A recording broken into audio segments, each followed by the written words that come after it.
పండగ వాతావరణంలో ప్రపంచం రొమ్ము కొట్టుకుంటుంది. నిజంగానే మనం ఏం చేసుకుంటాం తెలుసా?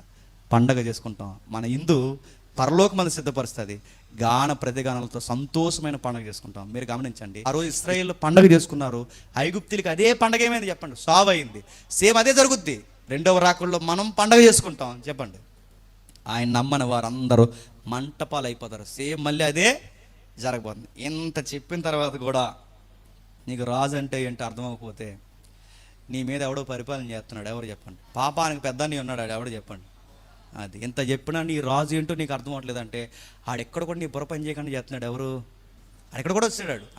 ఎంత పరిపాలకుడో ఆడెక్కడ కూడా వచ్చి నీ బుర్ర పని చేయకుండా చేస్తున్నాడు అంటే నీకు అది జరగకుండా చూసుకోండి. అందుకే మన ప్రభు సాత్వికుడు, మన ప్రభు జగడ మాడవాడు, మన ప్రభు మన జీవితం నీళ్ళకి. అందుకే పరలోకమందు ఆయన చిత్తం నెరవేరుతుంది, భూమి యందును నెరవేరాలి. ఆ భూమి యందు నెరవేరాలి అంటే ఆయన రాజ్యంలోకి వెళ్ళాలి, ఆ రాజ్యంలో నేను ఉండాలి. ఆయన చిత్తం పరలోకమందే కాదు, నా జీవితం మందు కూడా నెరవేరాలి.